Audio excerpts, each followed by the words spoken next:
자, 지금 시작하겠습니다. 안녕하세요. 네.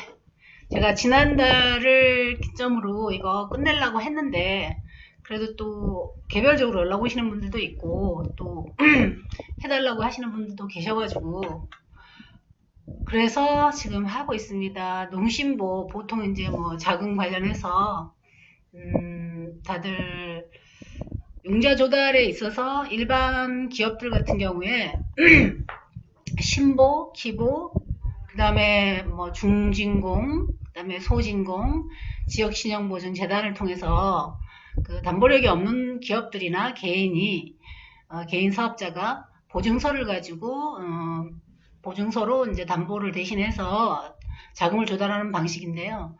농심보는 농림수산업자들을 위한 전용 그 보증이라고 보시면 돼요. 그래서 여기에 어떤 업체들이 대상이 될 수 있고 할 수 있는지 이런 것들을 가지고 오늘 이제 강의를 좀 해드릴 텐데요. 이번에 이제 보니까 조금 여담이지만 들어가기 전에 이거 뭐 같은 내용 계속 반복하니까 좀 하는 제가 좀 지루해요. 그런데 그 추경 예산안이 통과되고 나서 지금 중소기업들이 지금 자금 조달에 있어서 굉장히 어려움을 많이 겪고 있잖아요. 그래서 지금 일반 그 제조업체들 특히나 이제 추석 밑에 제가 이제 주로 농식품 쪽 관련된 기업들을 많이 하다 보니까 이제 추석 그 명절 대비해서 물량을 많이 이제 좀 만들어야 되는데 그게 이제 자금 조달이 좀 힘든 거죠.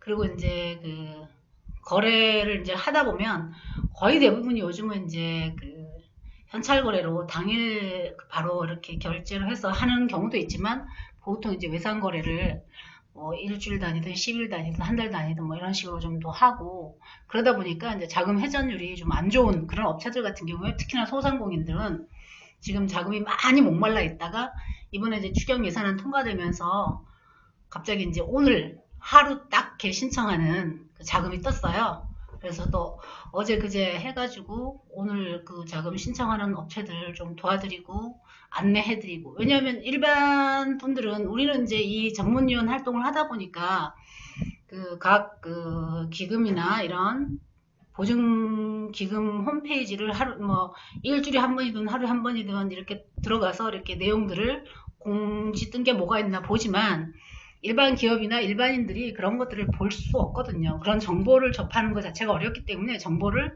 알려만 주는 것만 해도 굉장히 도움을 주는 거라는 그런 생각이 들어요. 굉장히 힘들고 어려울 때 소공인은 거의 대부분 자금의 규모가 1억 미만의 소규모이기 때문에 뭐 몇천만 원이어도 굉장히 작은 돈은 아니죠. 그렇지만 이제 기업을 하고 법인을 하고 규모 있게 하는 그런 기준으로 보면 작은 돈으로 볼 수 있는데 어쨌든 그래도 지금 당장 그 매입 자금이라든가 이런 부분에서 막혀 있을 때 몇천만 원이라도 이렇게 조금 또 회전을 시켜주면 굉장히 도움이 되니까 그래서 이 농림수산업자를 위한 농심보 보증기금이 어떻게 운영되고 이루어지는지 대상 업체는 어떤 업체인지 이런 것들을 정확히 알고 나면 조금 더 활동하시는데 도움이 되실 거고 한 가지 중요한 거는 농식품 기업들은 농심보만 되는 것이 아니라 농심보는 기본으로 하고 신용보증기금, 기술보증기금, 그 다음에 지역신용보증기금, 소진공 뭐 그 기업 규모에 따라서 다 활용할 수 있습니다. 그러니까 만약에 내가 그 활동하는 가운데 농식품 기업이 만약에 그 대상 기업으로 나와 협약을 맺고 만약에 하게 된다면 농심보도 한번은 정확히 알아놓고 농심보도 활용을 해주시면 도움이 되실 거예요. 그래서 농심보에 대한 이야기를 오늘 좀 해보도록 하겠습니다.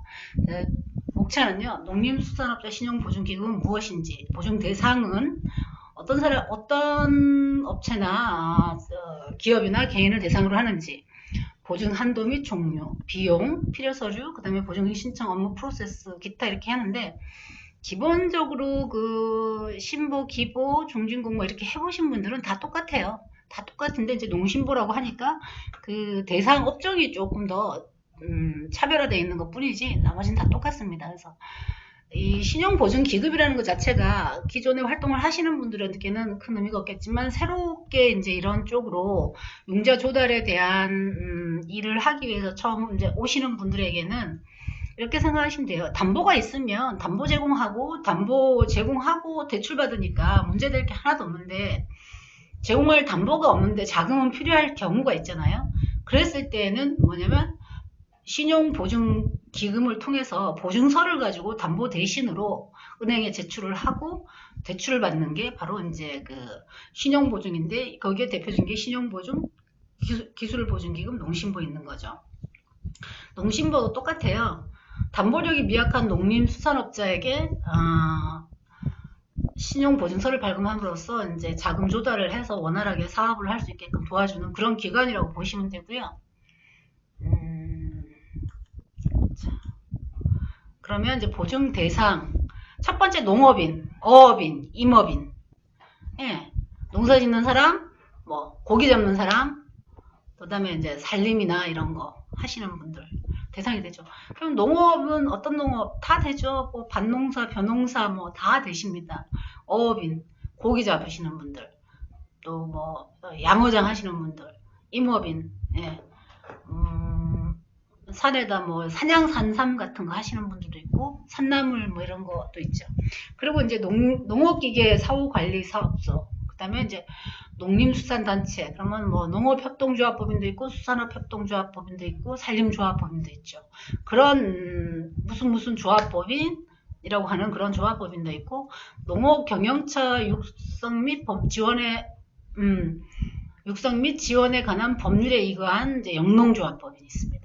그리고 우리가 일반적인 식품기업들이 많이 하는 것 중에 한 가지가 이제 농업회사법인, 영농조합법인과 농업회사법인의 차이점에 대해서 알고 가셔야 되는 게 영농조합법인은 5명의 농업경영체를 가지고 있는 사람들이 모여서 하는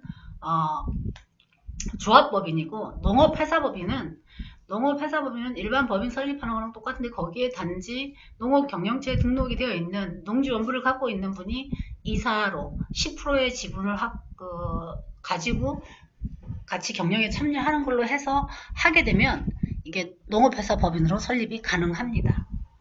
그 다음에 이제 뭐 수산업법인, 뭐 기타 등등 다 그렇게 보고요.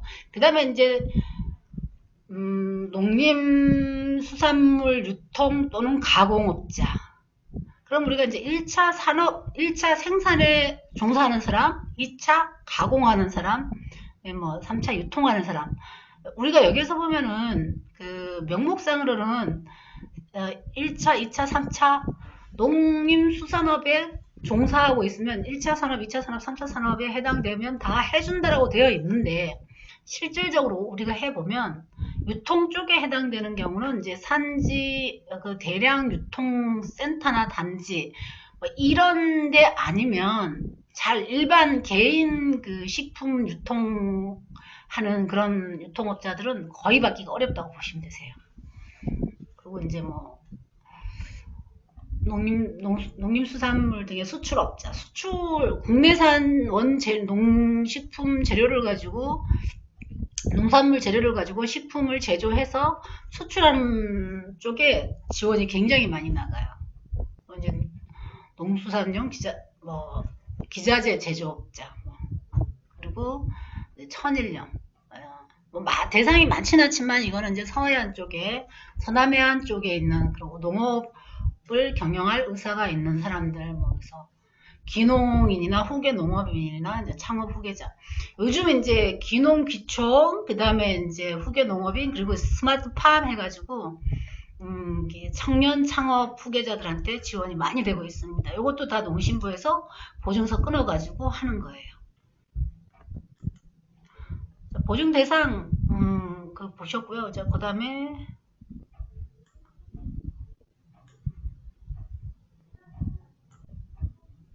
보증 한도 및 종류인데요. 동일인당 받을 수 있는 보증 한도가 개인 및 단체는 15억 원 이내예요. 그래서 이게 근데 한도가 신보, 기보, 농심보에서 보증받은 거 합산 한도이기 때문에 예를 들면 농심보에서 5억을 받으셨어요. 그러면 이제 이 기업이 뭐 또 특허도 있고 뭐 기업부설 연구소도 있어서 기보 쪽에서도 받을 만한 저기가 돼요. 그러면 기보에다 또 신청했을 때 한도가 그러면 남은 한도가 얼마예요? 최고 15억 중에 5억 받았으니까 나머지 10억 한도 내에서 받으실 수 있다라는 거예요. 그래서 신보, 기보, 농신보 합산해서 최대 15억까지고 법인은 20억까지입니다. 또 법인도 똑같아요. 똑같이 합산 한도 적용받으시고요. 근데 이제 특별한 경우에 받을 수 있는 보증 한도가 예외 보증 한도라는 게 있어요. 그래서 이거는 이제 동일인당 보증 한도가 30억 이내입니다. 30억 이내인데 이거 똑같이 신보, 기보 또 합산한 한도예요. 그럼 어떤 업자들이 이런 특별한 경우에 이제 예외 보증 한도를 적용받느냐? 아까 제가 말씀드린 산지 유통센터나 수출 및 규모화 사업, 이노비즈 인증업체. 여기서 좀 신경 써서 봐야 되는 게 우리가 뭐 이런 산지 유통센터나 수출 및 규모화 사업 이런 쪽 업체들을 만나는 건 좀 쉽지가 않고 그런 쪽은 이미 그런 쪽으로 사업을 시행하고 진행한 데서는 AT 농산물 유통센터나 이런 쪽 통해서 농협 통해서 뭐 다 연결이 돼가지고 정책 자금으로 받는 거기 때문에 다 쓰고 있습니다. 그러면 우리가 이제 일반 식품 기업들, 식품 제조나 가공하는 그런 기업들을 만났을 때 이 기업들이 이노비즈 인증이 있는지 없는지를 봐줘야 돼요. 식품 기업은 해썹 인증 기본 있어야 되고요. 이노비즈 인증을 득하게 되면 보증 한도가 확 늘어나기 때문에 대표님 입장에서는 당장 돈을 쓰지 않더라도 보증 한도를 좀 이렇게 자금 조달에 있어서 여유 자금을 좀 더 많이 확보하고 가는 걸로 보시면 되죠. 그 다음에 이제 농수산식품 모태펀드 투자기업이나 AI 발생 지역의 경영 안정자금, 뭐 또 원양업 지원자금 이런 식으로 약간 규모화해서 가는 그런 쪽에 대해서는 보증 한도를 이제 30까지 늘려준다는 거.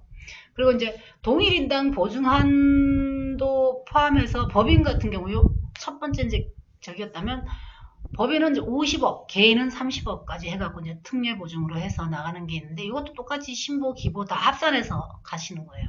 자, 그러면 이거는 어떤 게 있느냐? FTA 축사시설 현대화 사업 중 2차 보전 방식 사업자.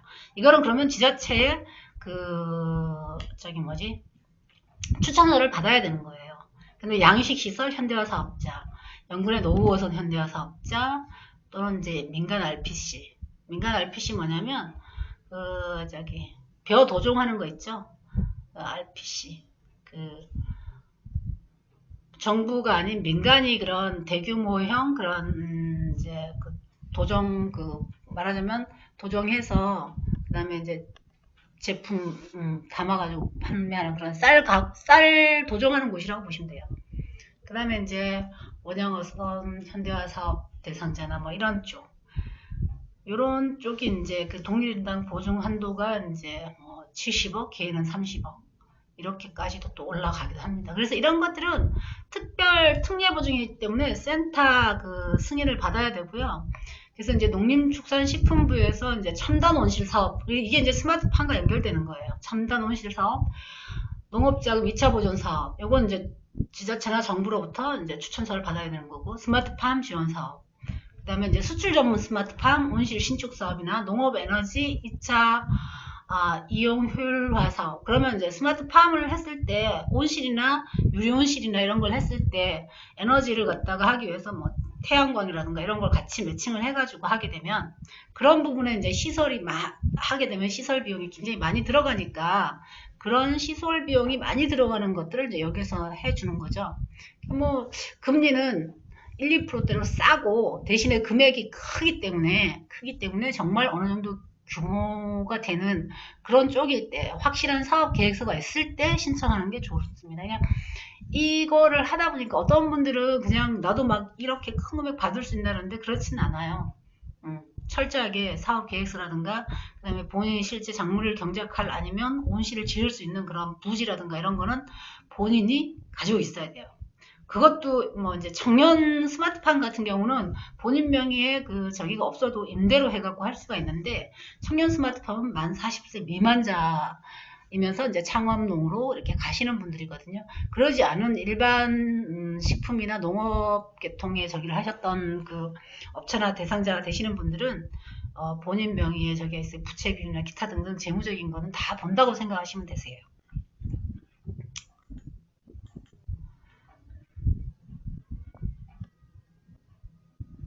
지금 이제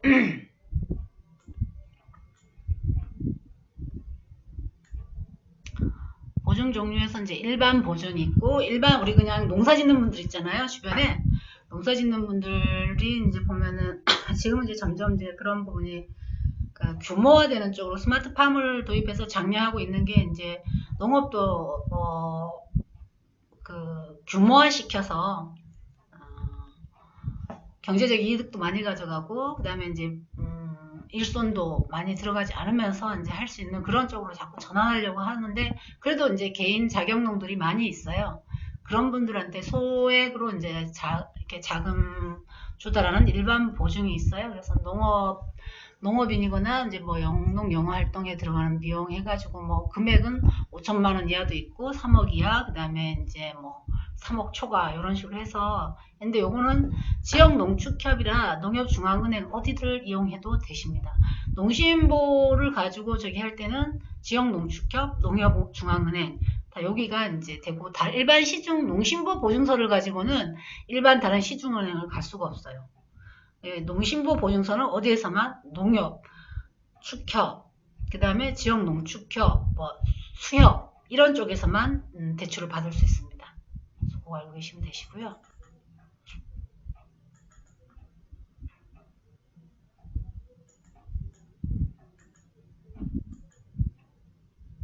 그 다음에 이제 우대보증.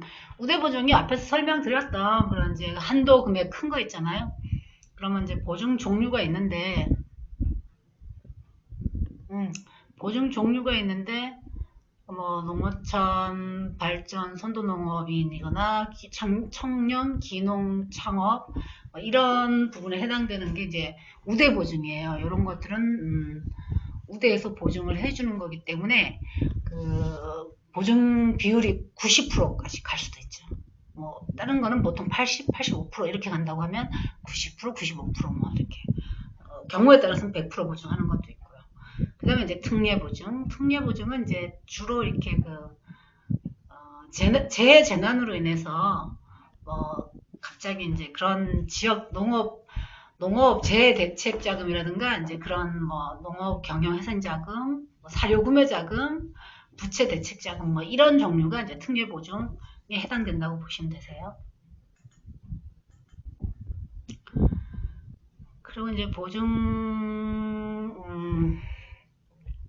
제도명 해갖고 이제 그 일반 보증이 있고 상거래 채무 보증 뭐 해서 쭉 종류가 있는데, 요거는 지금 제가 항목 하나하나를 다 설명드리기보다는 나중에 그 농림수자업자 신용보증기금 그 홈페이지에 가시면 요 내용들 다 들어있어요. 그리고 이제 제가 여기서 색깔을 다르게 한 저기 기술혁신형 중소기업, 이게 이노비즈 인증받은 기업에 여기 보증한도 30억이라게 돼 있고요. 대형 농업 경영체 신용보증에서 이게 이제 양식시설 현대화 사업자나 첨단 온실, 그 다음에 이제 신축 지원 사업자 이런 게가 이제 딱 개인이나 단체는 30억이고 법인은 50억까지 이렇게 보증 한도가 커질 수 있다는 거, 이런 거 좀 아시고 활용하시면 도움이 되실 겁니다. 이제 우대보증, 특례보증 앞에서 제가 말씀드렸던 부분이라 이제 요거 조금 이렇게 그 보증 대상이나 그 다음에 이제 대상 자금 보증 한도 비율까지, 보증 비율까지 제가 이렇게 정리해서 해놓은 건데, 요거는 앞에서 설명드렸기 때문에 스킵하고 넘어가고요. 이제 보증 비용은 뭐 신보, 기부 어디든 보증 비용은 뭐 다 있는 거니까 1년에 뭐 금액에 따라서 0.3%부터 1%까지 뭐 이렇게 좀 차등 적용된다고 보시면 되시고요. 그다음에 필요 서류, 요거는 그 홈페이지에 가면 다 나오고 있습니다. 자, 그다음 보증 신청 업무 프로세스인데요. 요거는 뭐 그냥 우리가 이제 보통 그 직접 대출 있고 대리 대출, 위탁 보증, 뭐 직접 보증 이렇게 있잖아요. 원칙으로 우리가 이런 업체들 거를 서류를 받아가지고 농심보에 가서 담당자 만나갖고 상담을 하면 농심보에서 심사를 해서 보증서를 발급을 해줘요. 그럼 그걸 들고 은행을 가는 게 예전 업무 프로세스랑 맞았어요. 그럼 은행에서 그걸 가지고 이제 자기네가 자금을 내주는 창구가 은행인데 요즘은 이제 그렇게 하지 않고 은행을 통해서 먼저 들어가요. 보통 보면 이제 보증서에서 보증하는 게 총 비용이 1억짜리 1억이라고 한다면 1억에 이제 80%나 뭐 85% 아까 특례보증이나 우대보증 같은 경우는 뭐 90%, 95%까지도 보증서가 나오기는 하는데 중요한 건 우리가 만나는 일반적인 식품기업이거나 이런 데는 보통 이제 80% 내지 85% 정도가 보증서로 이제 그 담보가 제공이 되는 것처럼 보증서로 이제 보증이 되는 건데 결국은 1억이라는 대출이 나갔을 때 보증서 85%짜리를 갖고 오면 은행이 나머지 15%를 순수 신용으로 해서 자기네가 이제 자금을 줘야 되는데 뭐 개인이면 개인의 신용도 그다음에 법인 사업자나 개인 사업은 사업장의 어떤 신용 등급 이런 것들을 다 해가지고 등급이 나와야 줄 수가 있는 거예요. 그래서 농심보 같은 경우 최하 6등급 이상 대표 개인의 등급은 6등급 이상은 돼야 되시고요. 그 다음에 법인은 WB 이상은 돼야 돼요. 네, 그렇게 보시면 되시고 자, 그 다음에 이제 식품가공업체에 부여하는 인증들이 있는데 제일 중요한 거 식품가공업체는 이게 당연 대상자 내지는 의무 적용 대상자가 있고 그냥 저기가 있는데 해썹 인증 기본으로 반드시 있으셔야 돼요. 농심부나 이런 거 할 때 해썹 인증 있는 것과 없는 거. 그 다음에 이제 뭐 나머지 유기농, 무농약, 뭐 유기가공식품이냐, 뭐 GAP 인증이냐, 뭐 각 지역별 마크도 있고 KS도 있고 뭐 전통식품, 뭐 지리적 표시, 뭐 이력 추적 다 있는데 제일 중요한 거 해썹이다. 해썹 인증서는 무조건 있어야만이 된다라고 알고 계시면 되시겠습니다. 그리고 이제 2019년 1월부터 제가 이제 이런 인증에 대한 이야기를 해드리는 게 우리 전문 위원님들이 우리는 R&D를 기본으로 하지만 업체를 방문해서 상담을 하다 보면 당장의 어떤 그 운전자금이나 유동자금이 필요할 때 자금 조달을 하려면 R&D 같은 경우는 이제 연구개발, 기술개발, 연구개발에 이제 투입되는 돈을 갖다가 정부로부터 무상으로 받는 거지만 일반 구매자금이나 일반 운전자금 같은 경우는 자기 자금을 쓰던가 아니면은 융자 조달을 통해서 그걸 써야 된단 말이에요. 그랬을 때 이제 R&D와 용자가 같이 공통으로 겹쳐지는 게 용자 심사를 하는 용자 보증을 끊어주는 보증서를 끊어주는 신보, 기부, 뭐 중진공, 뭐 기타, 은행 다 총괄적으로 기본은 신용등급과 재무제표지만 거기에 뭐가 더 있냐면 각종 인증이에요. 인증제도. 하물며 여기서도 아까 말씀드렸지만 이노비지 인증이 있으면 보증 한도를 20억에서 30억으로 늘려주잖아요. 그것처럼 해썹 인증이 있는지 창업 업력이 저기가 되면 벤처 인증이 있는지 그 다음에 기업부설 연구소가 있는지 특허가 있는지 이런 것들이 결국은 보증서 발급에 중요한 요소로 작용을 한다는 거 가점사항으로 작용을 한다는 거예요. 그 이유는 뭐냐면 그쪽 심사역이 하시는 말씀이 대표가 영위하고 있는 업종의 전문성을 얼마만큼 확보하고 있는가에 대한 판단 지표로 그런 것들을 본다는 거예요. 그래서 그러한 것들이 굉장히 중요하고 실질적으로 이제 점수로 이렇게 입력을 하는 과정에서 점수를 봤을 때 뭐 조금 점수가 부족했을 때 이런 인증이나 가점 사항으로 작용할 수 있는 이런 것들이 있었을 경우에는 통과가 돼서 자금이 배정이 될 수 있지만 보증서 발급이 가능할 수도 있지만 그러지 않으면 탈락할 수도 있는 거죠. 보증서 발급이 안 될 수도 있는 거죠. 점점점 이제 그런 것들이 더 강화되고 점점 그렇게 가고 있기 때문에 뭐 그런 부분들을 우리가 이제 기업들을 만나서 자금 조달 융자 조달로만 이렇게 요청을 받아서 갔더라도 결국은 R&D를 하기 위한 기반적인 조성이 같이 이루어질 수밖에 없는 상황이 되는 거예요. 그래서 융자금 조달하면서 이런 것들이 되면 그 다음 단계 R&D까지도 그래서 R&D를 통해서 기업이 경쟁력을 더 갖추고 신제품을 개발하고 기술력을 업그레이드 시키면 더 건강하게 성장할 수 있는 기반을 가져갈 수 있는 게 되기 때문에 저는 융자 조달로 이렇게 요청이 들어와서 만나더라도 항시 이것을 같이 이렇게 설명을 드려가지고 그런 쪽으로 안내를 해드리고 있습니다. 자, 이렇게 해서 농심보와 관련된 거는 이제 다 마무리가 됐고요. 그 다음에 이제 연결해서 바로 4차 산업혁명과 농업 스마트팜 해가지고 요거 이제 해드릴 건데요. 스마트팜은 말 그대로 농사에다가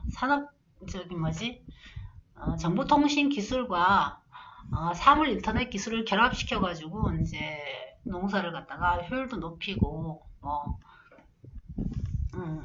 비용이라든가 에너지 절감 기타 등등 여러 가지를 이제 효과를 누리기 위해서 이렇게 하고 있는 건데요. 자, 스마트팜이 무엇인지, 스마트팜의 의의와 운영 원리, 스마트팜 분야별 적용 영역, 그리고 이제 스마트팜의 기대 효과, 스마트팜 성공 사례, 그 다음에 스마트팜 자금 지원, 그 다음에 스마트팜의 목적, Q&A, 이걸로 이제 컨텐츠는 이루어져 있고요. 일단은 자, 스마트팜이란 무엇인가? 농업의 ICT and IoT 기술이 이제 정보통신 기술과 사물 인터넷 기술이 결합이 돼가지고, 예를 들면 여기 지금 그림에 보여지는 것처럼 하우스 안에 온도 조절이라든가 이산화탄소라든가 기타 식물 생장에 필요한 모든 필요 충분 조건들을 조절하는 데 있어서 이 시설에다가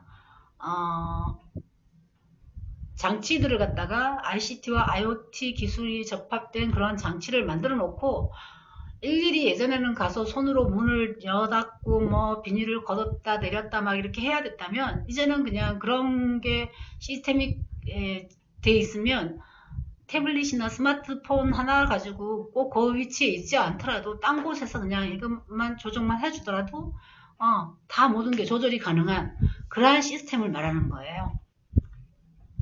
그러니까 농사가 일일이 사람 손으로 해야 될 거를 이제 조금 기계로 대체할 수 있는 거 또 이렇게 해가면서 하는 거라고 보시면 되죠. 자, 그러면 스마트팜의 의의와 운영 원리는 뭐냐? 일단 최적의 생육환경 유지관리, 소프트웨어, 자동 원격 환경관리, 환경정보 모니터링 이렇게 해서 이제 나눠지는데, 노동력, 에너지 양분은 낮추고 농산물의 생산성과 품질을 높여주는 쪽으로 이제 가능해지는 거예요. 우리가 지금 가장 저기한 게 농촌 지역에 지금 젊은 인구가 없잖아요. 어떤 군에는 지방에 40대 미만이 10손가락 안에 꼽히게 있다고 이렇게 나오더라고요. 근데 어떻게 저럴 수가 있어? 저 거짓말 아니야? 제가 그렇게 생각했는데 실제 경상도 어디 그 지역의 지자체더라고요. 할 게 없잖아요. 농사 짓는 거 빼고 좀 약간 오지거나 외진 곳에 지리적으로 위치하고 있으면 사실상 젊은 사람들이 그곳에 있고 싶어서 농사 짓는 거 이외에는 또 농지라도 많이 넓거나 막 그러면 모르는데, 거기에서 일자리도 없고 그러니까 다들 대도시로 나올 수밖에 없는 거예요. 그러다 보니까 사실 농촌의 노동력, 농사 짓는 인구 자체가 다 고령화돼 있고 이제 점점점 더 심해지겠죠. 그래서 이제 노동력을 갖다가 이제 대체하는 데 있어서 굉장히 도움을 줄 수가 있고, 그다음에 이제 에너지 양분 이런 부분, 그리고 이제 생육 환경을 유지 관리하는 소프트웨어가 있어요. 그래서 온실이나 축산의 온습도, 이산화탄소 등의 이제 생육 조건을 설정해 갖고 일정한 수준을 유지시켜 주는 거죠. 그렇게 일정한 수준을 유지시켜 주게 되면 어떻게 될까요? 식물이 잘 자라겠죠. 곡식이든 야채든 뭐든 다 잘 자라고 이게 나오는 생산량도 많아질 게고, 그런 것들을 이제 해주는 소프트웨어가 있고요. 자동 원격 환경관리, 냉난방기 구동.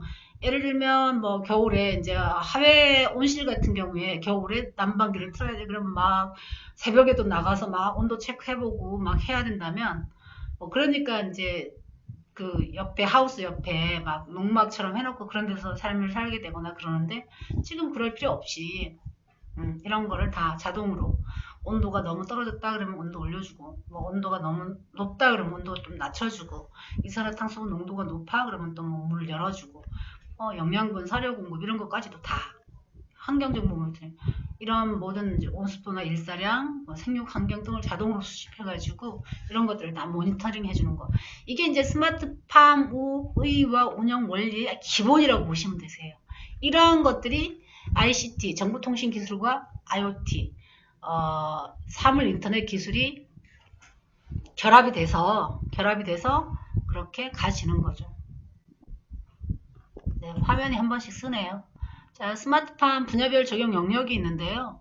스마트 온실은 채소, 하회, 육묘, 버섯, 인삼, 약용식물 등 이렇게 실내, 그러니까 유리 온실도 있고 하우스도 있고, 지금 오른쪽 하단의 그림 이렇게 제가 제 사진 때문에 좀 저긴데, 이거는 이제 식물 공장 형태죠. 실내에서 칸칸이 해놓고 할 수도 있고 다양한 형태로 할 수 있습니다. 근데 이제 여기에서 우리가 스마트팜 관련해서도 많이 문의가 오시는데요. 그 채소, 화훼, 육묘 뭐 이제 종자 키우는 거죠. 버섯, 인삼, 약용식물 등 이렇게 돼 있는데요. 이것도 우리가 이제 일반적으로 많이 이렇게 매일매일, 그러니까 매일매일 많이 이렇게 소모되는 그런 신선 야채나 이런 것들은 되는데, 어떤 약성이 있거나 특용 작물이거나 아직 시장에 대량으로 이렇게 소비되고 이렇게 유통이 되는 그런 품목이 아닌 것들은 좀 말로는 뭐 해주는 거라고 돼 있지만, 실질적으로 들어가보면 컨설팅을 받아보면 이게 그 사업 계획서상에서 이제 이게 수지 타산이 맞지를 않는 거죠. 어쨌든 1%의 저리자금이라고 하더라도 몇십억을 들여가지고 5년거치 10년 상환 장기라고 하더라도 언젠가는 갚아야 되는 빚이기 때문에, 그렇기 때문에 그런 부분을 이제 항상 자금 회수와 관련해서 이게 수익이 나는지 안 나는지, 사업 계획서를 통해서 수익 그 여부가 정확하게 나와 있지 않으면 좀 하기가 어렵습니다. 그 다음에 이제 스마트 가수원, 노지 제외 가수작물들, 이것도 이제 스마트로 이렇게 할 수가 있고요.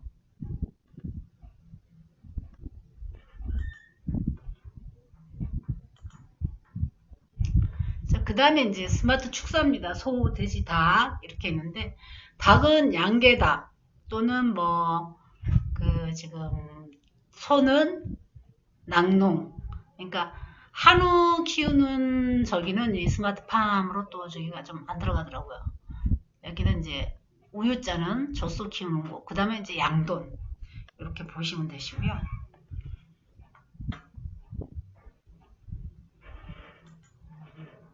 스마트팜도 뭐 몇 번 했었는데 기본적인 내용은 뭐 크게 저기한 게 없기 때문에, 제가 이제 앞에 다 나왔던 내용들이 사실 알고 보면 스마트팜의 기대 효과라는 거는 생산량이 많아지고 품질이 좋아지고 생육 환경이 안정적이 되면서 이제 에너지도 절약할 수 있고, 그 다음에 소득도 고소득이고 이제 삶의 질이 좋아지죠.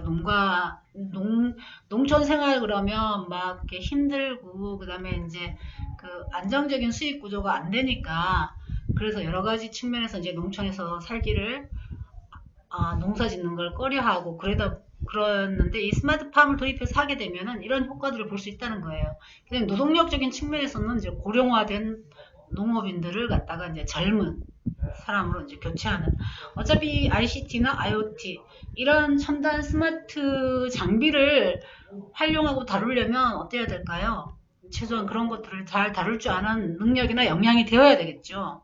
그렇기 때문에 젊은 사람들이 할 수 있는 거다 보시고, 스마트팜 성공 사례가 있는데요. 스마트팜 성공 사례는 지금 여기 나와 있는 농장명과 생산 품목, 규모 및 종류, 지역해서 이렇게 쭉 나와 있는데, 이거 한번 자료 보시고 또 인터넷으로 검색도 해보시면 잘 나와 있을 겁니다. 자, 그 다음 스마트팜에 자금 지원해갖고, 스마트팜 자금의 종류가 있어요. 종류는 스마트팜 종합자금이 있고, 다들 보면은 이제 이 내용적인 것도 굉장히 중요하지만 대부분이 결국은 다 돈과 연결이 되어 있다 보니까, 그러면 이렇게 좋은 그 스마트팜을 내가 하고 싶은데, 하려면 돈이 많이 들어가는데 내 자금은 거기에 턱없이 부족하니 자금을 어떻게 조달을 해서 내가 이걸 할 것인가. 그래서 이제 자금에 대해서 많이들 궁금해 하세요. 그 자금의 종류를 보게 되면 스마트팜 종합자금을 해서 NH농협은행 통해서 50억 최대가, 무조건 누구나 다 신청만 하면 50억 준다 그런 개념이 아니에요.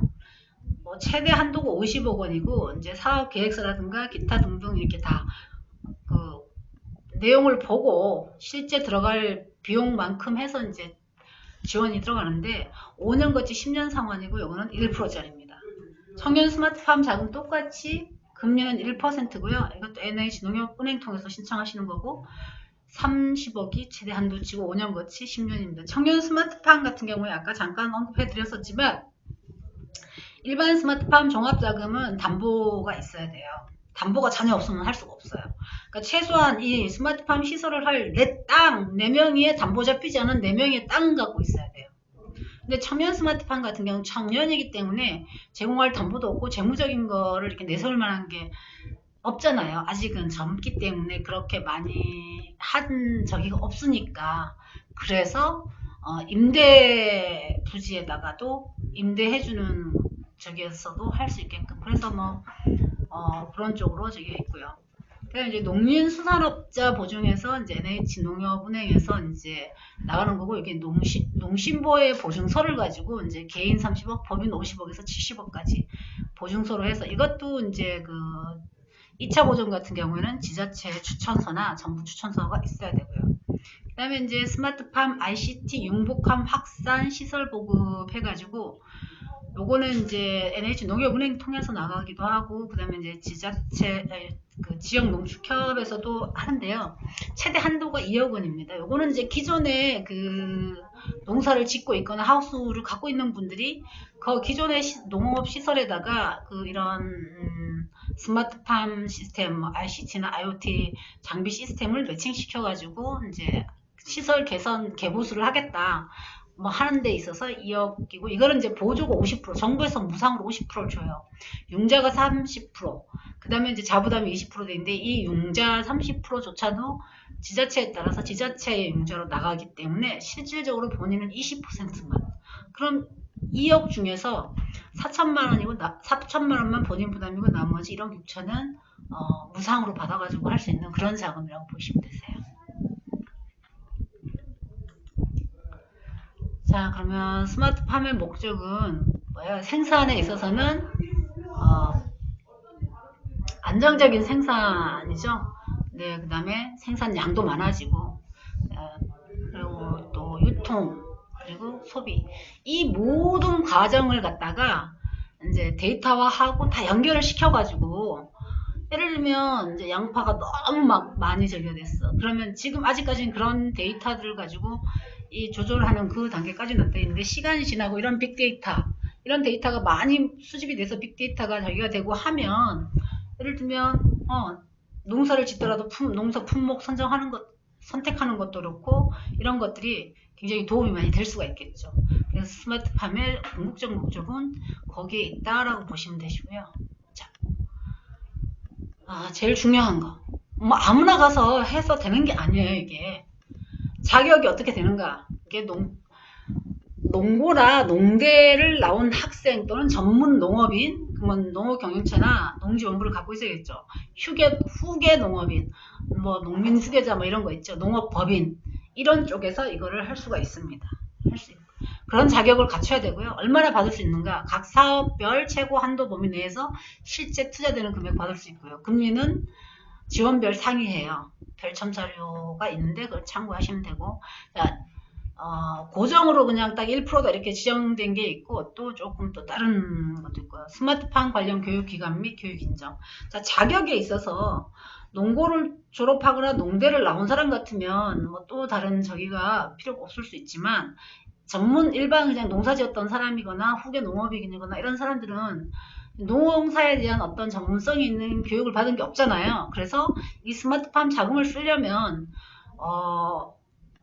인정하는 교육기관에 가가지고 일정한 시간 이상 교육 이수를 하셔야만이 이 자금 신청을 할 수 있는 기본 자격을 또 주는 거예요. 그래서 각 지역별 농업기술센터, 국립한국농수산대학, 각 농업대, 농대, 농고, 그 다음에 농업교육 포털, 스마트팜 선도농가, 청년 스마트팜 교육기관, 또 그 다음에 이제 전북 농식품 인력개발원이나 경북 농업기술원 등 이런 교육 신청 기간 및 세부 사항은요, 위 소개 사이트에서 개별로 확인하셔야 돼요.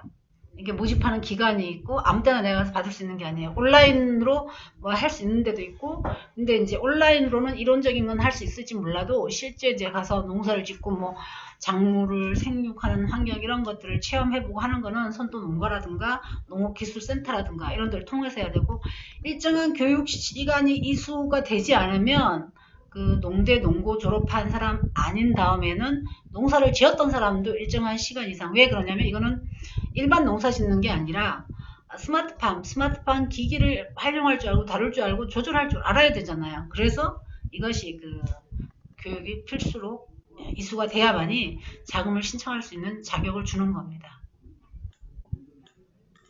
자, 여기까지 끝났고요. 여기 이제 마지막 남아있는 건 별첨 자료인데, 이거는 그 스마트팜 자금 실제 이제 교육 이수 시간이라든가 조건 뭐 이런 거 가지고 이제 한 장에 다 해놓은 건데, 제가 하는 농심보와 스마트팜은 이제 지난번에 제가 마지막이라고 생각을 했었는데 오늘이 이제 최종 마지막입니다. 앞으로는 더 이상 하지 않을 거고요.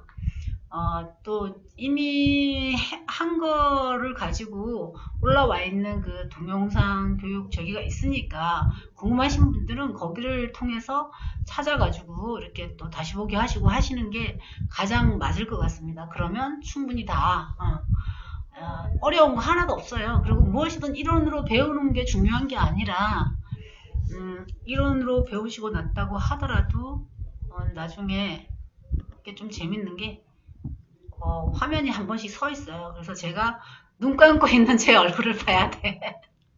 굉장히 재밌는데요. 오늘 세미나는 여기까지 마무리하도록 하고요. 이 농심보와 스마트팜과 관련된 교육은 오늘이 마지막 시간입니다. 어쨌든 이 과정을 혹시라도 듣게 되시는 분들이 있다면 대상 업체를 만났을 때 이 내용 정확히 잘 숙지하셨다가 업체도 도움을 주시고 본인도 성공하고 발전하는 데 도움이 됐으면 좋겠습니다. 자, 오늘 세미나 여기까지 마무리하도록 하겠습니다. 감사합니다.